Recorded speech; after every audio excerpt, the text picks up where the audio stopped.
A doctor finally saw his elderly patient after a month of trying to contact him. The doctor said, "I see you're over a month late for your checkup. Don't you know that nervous disorders require prompt and regular attention? What's your excuse?" The patient answered, "I was just following your orders, doc." "Following my orders? What are you talking about? I gave you no such order." The patient said, "You told me to avoid people who irritate me."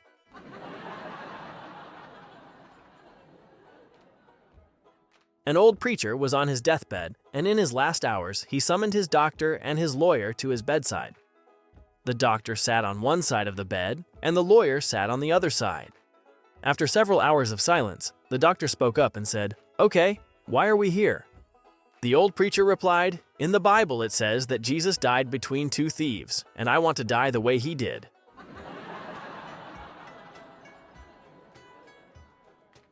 A man goes into a bar. He tells the bartender, "I want 12 martinis just for me." The bartender said, "You don't want them all at once, do you?"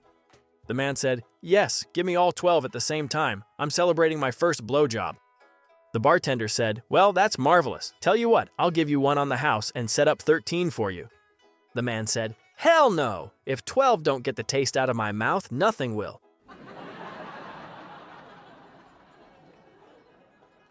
A little boy was just learning how to go to the bathroom by himself. He went to the toilet and barely got his little weenie over the bowl when the toilet seat slammed down on him. He screamed in pain and, holding himself, ran to his mother. He said, "Mommy, Mommy, it hurts so bad. Kiss it and make it better." His mother said, "Oh, be quiet. You sound more like your daddy every day."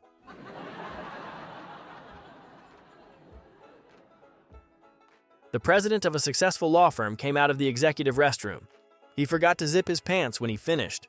When he went to his office, his secretary looked at him and said, "Your front door is open." He looked around, wondering what she was talking about. The secretary kind of nodded at him and said again, "Your front door is open."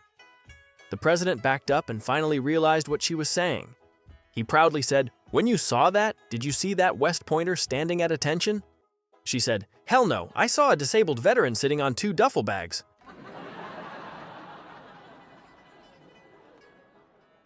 A group of golfers was on the course when another golfer approached them. The golfer hollered out in a very scratchy, raspy voice, "Say, fellas, would you mind if I play through?"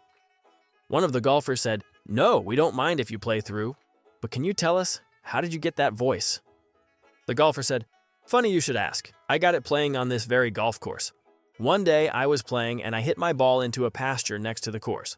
I went over to look for it, but I couldn't find it anywhere. Finally, I saw a cow with a golf ball stuck in its butt. I lifted up the cow's tail and looked at the ball, but it wasn't mine. I saw a lady standing in the pasture and she looked like she was also searching for a ball. I lifted up the cow's tail and shouted to the lady, 'Hey lady, does this look like yours?' That's when she hit me in the throat with a sand wedge."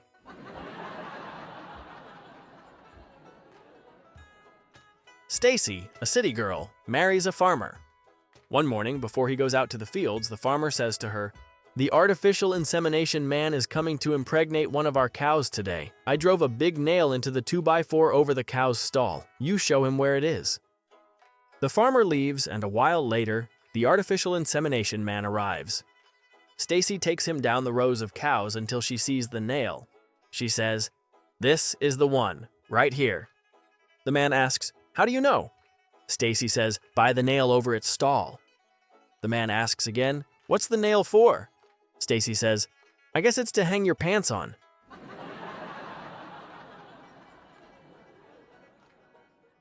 A guy has been stranded on a deserted island for many years. One day, a plane spots him, and they send a boat to rescue him. The boat pulls into the cove, the guy hops on board, and the boat heads back out to sea. On the way out of the cove, the captain says to the guy, "Hey, I see 3 buildings near the beach. Why 3 buildings? What are they for?" The guy says, "Well, the one in the center is my home." The captain then says, "Well, what about the building on the right?" The guy says, "That's my church." The captain asks again, "Well, what about the building on the left?" The guy says, "Oh, that's the church I used to go to."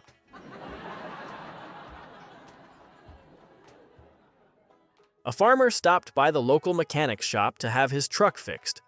They thought it might have something to do with the transmission, so they couldn't repair it while he waited. He told the mechanics that he didn't live far and would just walk home. On the way home, he stopped at the hardware store and bought a bucket and a gallon of paint. He then stopped by the feed store and picked up a couple of chickens and a goose. However, struggling outside the store, he now had a problem: how to carry his purchases home. While he was scratching his head, he was approached by a little old lady who told him she was lost. She asked, "Can you tell me how to get to 1603 Mockingbird Lane?" The farmer replied, "Well, as a matter of fact, my farm is very close to that house. I would walk you there, but I can't carry this lot." The old lady suggested, "Why don't you do this? Put the can of paint in the bucket. Carry the bucket in one hand, put a chicken under each arm, and carry the goose in your other hand." "Wow, thank you very much. That works just fine," he said, and proceeded to walk the old lady home. On the way, he said, "Let's take my usual shortcut and go down this alley. We'll be there in no time." The little old lady looked him over cautiously, then said, "I am a lonely widow without a husband to defend me. How do I know that when we get in the alley, you won't have your way with me?" The farmer said with some irritation, "Holy smokes, lady! I'm carrying a bucket, a gallon of paint, 2 chickens, and a goose. How in the world could I do that?"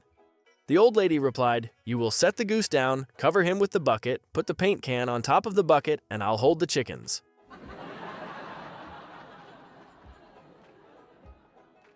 A guy was walking along a beach in California when he stumbled on something. He bent down and picked it up, and it was an Arabian lamp. He proceeded to wipe the sand off when a genie appeared. The genie seemed to be angry and said, "This is the 3rd time that I've been disturbed this week, so you're only going to get 1 wish instead of 3, so you'd better make it a good one." The man thought for a minute and said, "I've always wanted to visit Hawaii, but I get seasick, and I'm afraid of flying, so I wish that you would build me a bridge so that I can drive over." The genie exclaims, "You've got to be out of your mind. Think about the logistics, all of the steel that would have to be sunk in the ocean, and all of the asphalt. That's too hard. Think of something else." The guy thinks again and says, "You know, I've been married and divorced 3 times, and each time they say it's because I don't understand them. So I wish to be able to understand women, know what they're thinking when they're quiet." The genie interrupts him, saying, "Stop right there. Did you want that bridge to be 2 lanes or 4?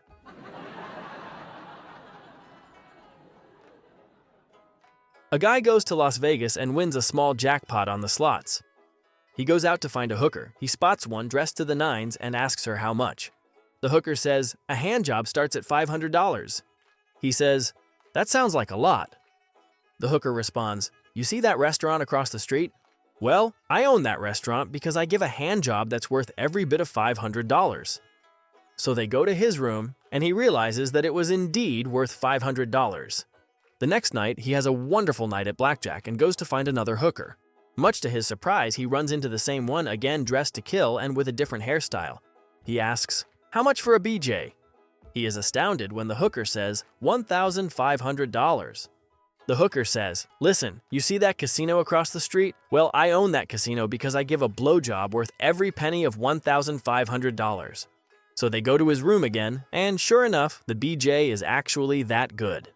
As he is paying, he asks, "Just out of curiosity, how much would it be to get, some pussy?" The hooker points out the window and says, "You see that city out there?"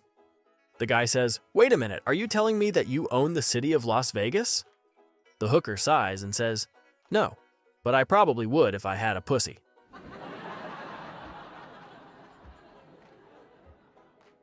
A doctor, a lawyer, and an engineer are playing 18 holes at their local course, and they find they're stuck behind a really slow foursome.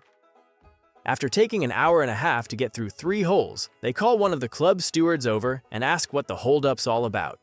"Well, sirs," says the steward, "these guys are all firefighters, and they were all blinded in a terrible accident at the orphanage while they were rescuing the children from the fire. So the club committee voted to let them play here once a week for free. We're sorry for the inconvenience, but I'm sure you understand it's the least the community can do for a bunch of heroes." "I'm sure there's more that could be done," says the doctor.